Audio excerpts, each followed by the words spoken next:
Hello, hello, hello, I'm Laku and today we have, you guessed it, a Crow Castle video.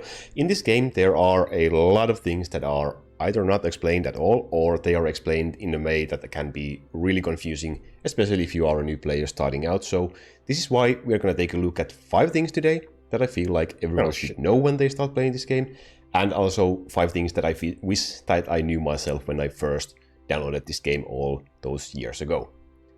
And after watching this video, I want you to tell me in the comment section if there's any other things you think that are not explained or explained in a very confusing manner in this game. I'm sure there's plenty of them, so let's see what we can come up with together. But let's start with the first one.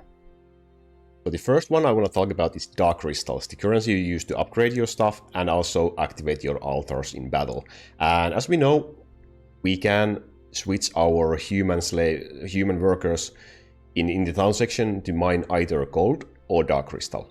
And when you allocate them to dark crystal, you can see the amount of gold per hour you are gaining decreases, eventually becoming 0. And as you level up your town workers, you can see the amount of gold they mine for you is going to be increasing. But what the game does not tell you is that leveling up your workers will not increase the amount of dark crystals they mine for you. So this means that base level workers will give you the same amount of dark crystals and as the max level 1000 workers will. So no pressure in leveling up your town workers there. So coming up next we have dragon battles and the web treasure. Now the web treasure gives you castle range defense plus 30%, right? And when you are battling dragons like bone dragon, legendary dragon, and they are using these attacks that seemingly shoot you from the range. They breathe their fire, they breathe fireballs and everything like that. So you would think that using web is a good defensive treasure against the dragons, right? Unfortunately, for some reason, dragon attacks are not considered ranged, so using the web against them will do absolutely nothing in terms of reducing the damage you gain from the dragon attacks. So instead, if you use a shield like the unicorn shield, which gives you castle defense, not ranged defense, this will reduce the damage you gain from the dragon attacks, but the web will do absolutely nothing. Now you know. And the third thing we have today is probably the most important one out of these 5, because I see people getting this wrong every single day. And after watching this video, you can stop doing that. Thank you very much. And this is about the hero Pure Wizard, which is probably the #1 hero you can have in this game. There's no build pretty much that you don't want this hero to be in, because his ability reduces the unit's cooldown when you cast it, right? He also has a passive ability that decreases the cooldown of other heroes beside this hero by 1 second. Now what this means, it will lower the cooldown of heroes on his left and right side. It doesn't mean every other unit in the build, it means the heroes on his left and right side. So every time you place your Pure Wizard in your build, in your deck, make sure you place him in the middle section over here. Do not place him on the right side, do not place him on the left side, and for the love of God, do not place him over here in the 13th hero slot. Because when you place him in the middle, you will gain the maximum effect from that passive ability. And when you place him in the middle, make sure you actually place heroes on his left and right side that actually benefit from this -1 second cooldown reduction. So if you place hero like Military Band, for example, on the left side, he doesn't have any cooldown, so there's absolutely no reason for his cooldown to be reduced by 1 second. So make sure you place heroes that actually have something that will be reduced when you place this hero.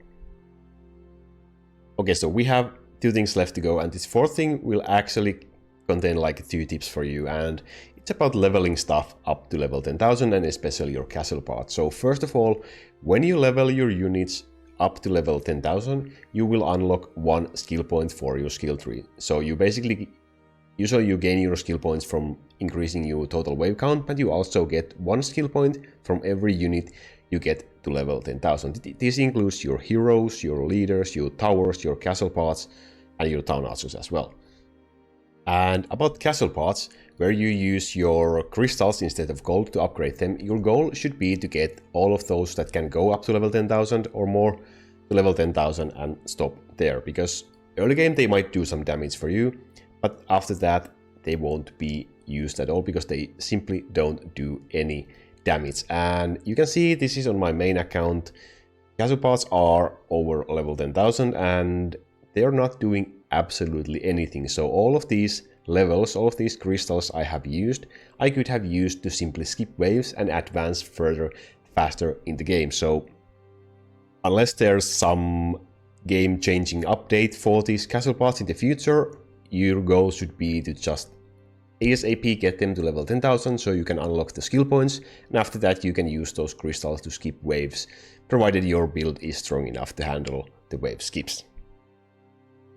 So we are down to the last tip of the day, and this is about guilds, and well, mainly leaving guilds and switching guilds. So if you are in a guild and you leave the guild mid-season, the guild will lose all the seasonal waves you have done in that guild for that season.